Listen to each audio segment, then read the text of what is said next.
bit later on when we get to delegations. Our first order of business, Dex, any declarations of pecuniary interest that need to be noted for members of council at this time? Being none, thank you very much.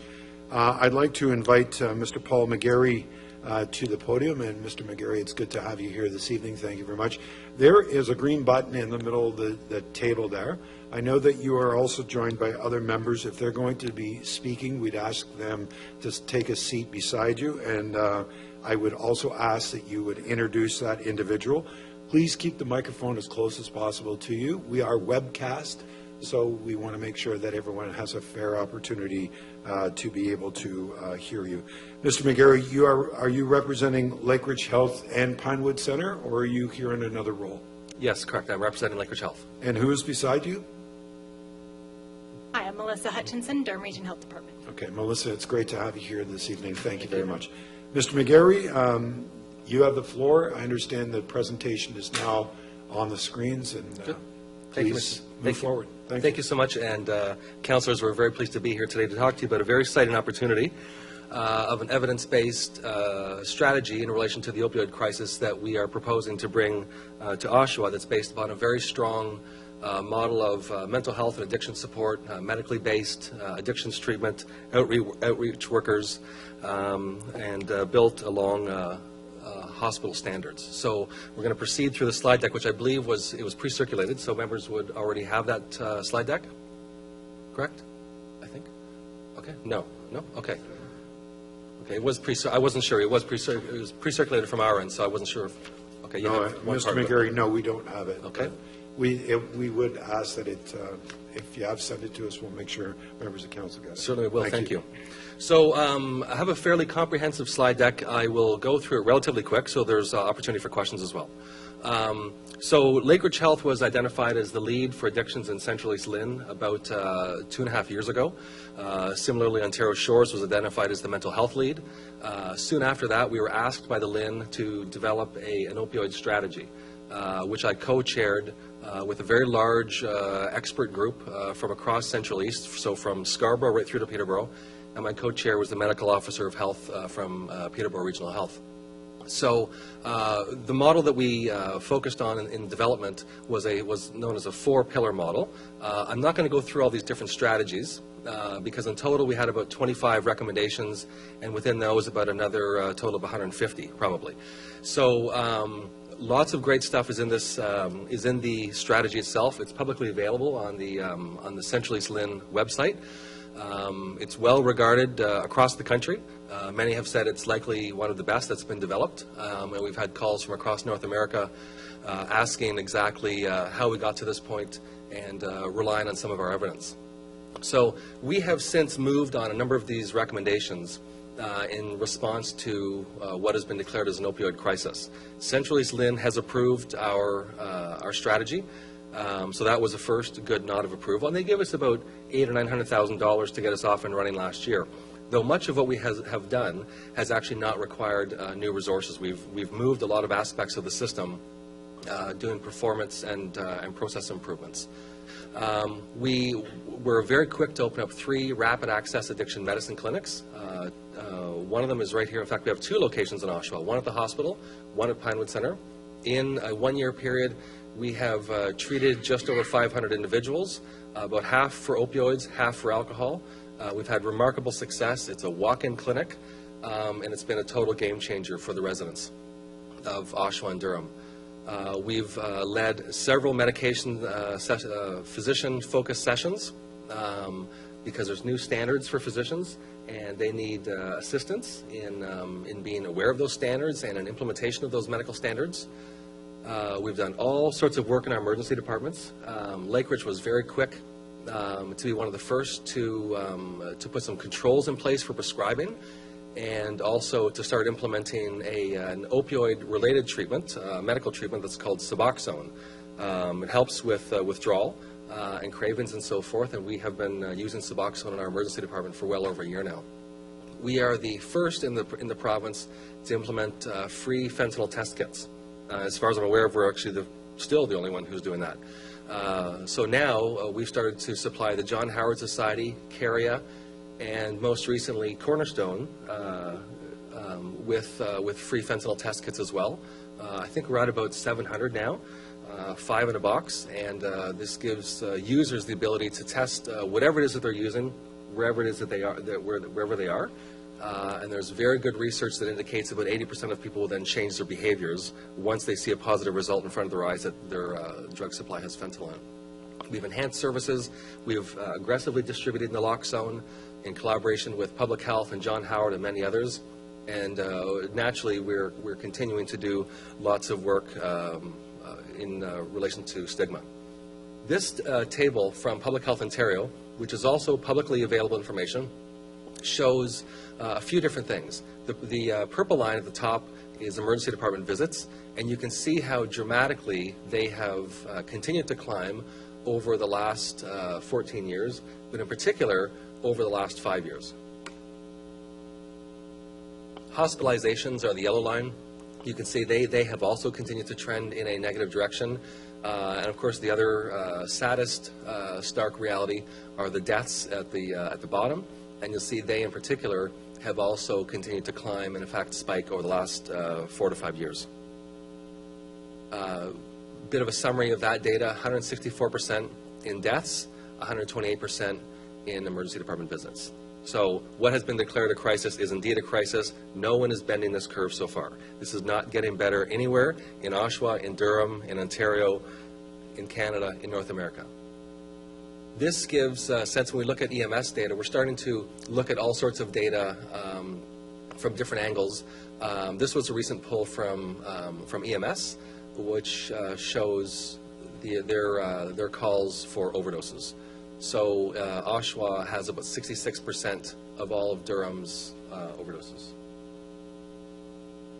We similarly have a heat map that we've developed at Lakeridge Health, which also shows overdoses by postal code.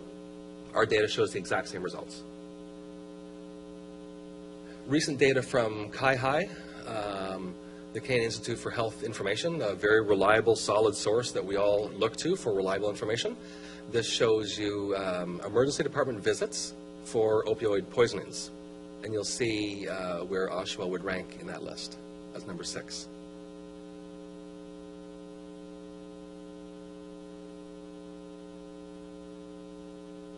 Yesterday, we had the fortune to present at the Oshawa Business Improvement Association. Councillor Kerr asked a question which was something along this line. So this was a new slide that we just added in the last day. I don't know if this exactly responds to your question, but it was available, so we thought we would put it in.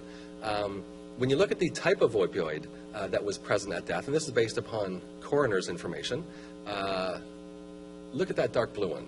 So this gives some further evidence to what is ultimately contributing by far to the greatest number of harms, overdoses, and deaths when it comes to opioids. And so I think people are generally aware of the fact that the opioid crisis is related to all sorts of things. The number one cause of why people are overdosing and dying is because of fentanyl and in addition to that, carfentanil. So this gives some further evidence into the presence of fentanyl in our local drug supply.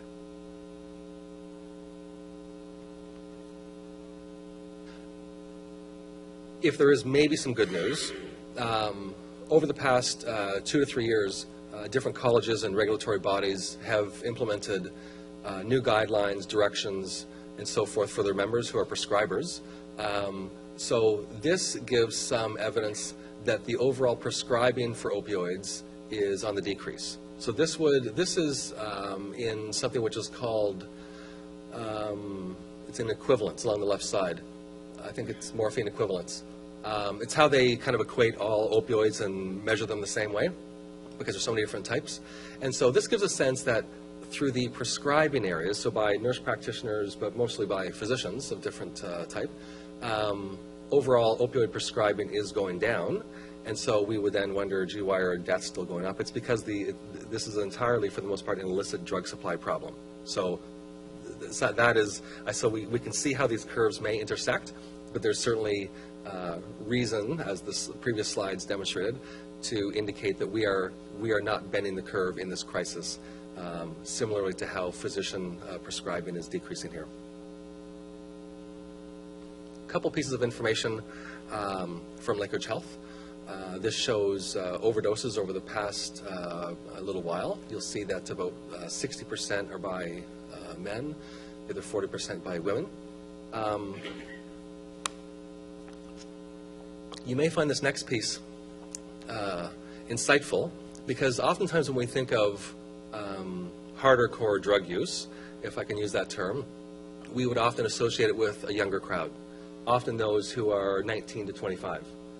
And this data, and my experience of I've been director of addictions and mental health for 20 years and in the business for 26, I've never seen or worked alongside a population as diverse as are the opioid users.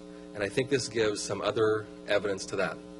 So in this case, the largest group, 56% of individuals who are experiencing overdose are between the age of 25 and 44, and an additional 10% are in the next age group up, between 45 and 64. It's alarming. So this gives evidence to the fact that this is not a young person's problem. These are the people who are our neighbors, our friends, our relatives, our spouses. These are individuals, many of whom have come by their opioid use very innocently. It started on a prescription, it started with some back pain, it started with a workplace injury. Their physician continued to prescribe for a period of time, and there's the story. We have seen countless stories of that exact same type of individuals showing up at our RAM clinics because they don't know what to do, their physicians don't know what to do. Many of their physicians are now cutting them off because the prescribing guidelines are becoming so tough that physicians are being audited and they're scared for their licenses, so they don't know where to go, they don't know where to turn. There's a lot of innocent people in this who didn't start off using coke and those kinds of things when they were 18 or 19 years old. These are people who came by this very innocently, and it got out of control. And you will see this demographic continue to change as this population ages. A very good example of this was on the weekend. Many of you might have heard that Health Canada released a recommendation that individuals under the age of 16 shouldn't be prescribed cough formulations that contain any opioids because of the possible causality between early opioid use and later stage opioid dependence. They saw this data. We were fortunate that we've had national attention on a number of our initiatives. Twice we've landed on the front page of the Globe in the last 4 months. This was one of our stories. We've had calls now from coast to coast of people seeking our consultation and assistance in developing their own programs. It was a sad story to start with, and it turns into something short of miraculous, of a woman who had 6 overdoses in a year. And in the past, we weren't so skilled at working with people who had overdoses, to tell you the truth. And I've been in the addictions business that long, and we weren't doing a good job of helping these people. And we started to change our model and to treat people more humanistically, more compassionately. We now have medical-based care. On her 6th overdose visit, a doctor started her on Suboxone right when she was in the emergency department. And she said yes. We connected her with the RAM clinic. She went there the next day. Flying success. We gave her food, gave her some clothes, took good care of her, treated her like a person, and we turned the corner with her. A miraculous story. We've done this a whole bunch of times in the last year. So, on to some more specifics about consumption and treatment service. You may have a infographic that looks something like this, or you may have a slightly different version that I have at the end of my presentation. So, a consumption and treatment service is the ideal direction for what some people have previously known as a supervised injection site or an overdose prevention site. Those services are very linearly and singularly focused. A consumption and treatment service is a holistic service that provides wraparound care to an individual for a multitude of their needs. Yes, it does provide a place for people to use their own drugs. So one clarification, we aren't supplying people with any medications, with any drugs. So we're not supplying people with prescription heroin or Dilaudid. So it's not an opioid replacement program. So people bring in their own substances. They can test it on site to see if there's fentanyl, and they will self-use. So we don't inject, they don't inject each other, they self-use, they self-inject. They may also choose to ingest a product. So someone who is, because the cocaine supply is so contaminated, many of the overdoses are now related to cocaine. So individuals may choose to come there and use their cocaine on site, again out of fears that it's contaminated. So people bring their own substances, they're supervised. Typically they would spend half an hour, 40 minutes in a site like that. So they come in, they check in, they use, then they're monitored for a period of time, and then off they go. That's the type of service that it is. They're provided with a range of safe use supplies. We teamed up with this very early on with John Howard because of their long-standing fabulous work with the Department of Health in distributing now over 600, almost 700,000 needles a year and all sorts of other safe supplies. They have a strong relationship with this population already. So the provision of safe supplies is a natural part of what this service provides. Not only on-site, but naturally to be able to take safe supplies with you. Lots of health-focused education around safer use strategies, health strategies, better opportunities for taking care of yourself and so forth, vaccinations and those kinds of things, a range of on-site healthcare services. So the model we're developing or developed has a nurse practitioner. It's a nurse practitioner-led model. Nurse NPs prescribe the full range of medications that we would offer, and they also provide a very broad range of primary healthcare services, in particular wound care, foot care, infectious disease testing and treatments and those kinds of things. A range of on-site, medically focused on-site addictions treatments, such as what we're offering at the RAM clinics. So withdrawal and anti-craving medications that we will start people on the spot.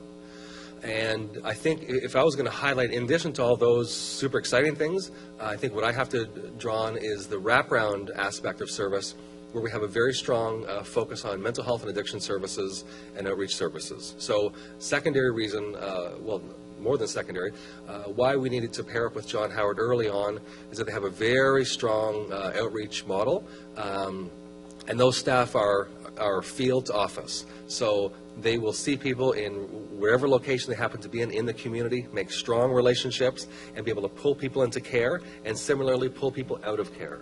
So, and that's the kind of service model you need to have, where it's not where it is a one-stop shop for a multitude of services. You can meet multiple needs based on a diverse group of health disciplines. Mr. McGarry, do you have many more slides to go? I can go really fast. Okay. Can I just have a motion to extend, moved by Councillor Nicholson, second by Councillor Neal. All those in favor? Opposed? That's carried. Okay. Continue. 5 minutes? I need you to pick up the pace a little. I can do that. Okay. Thank you, sir.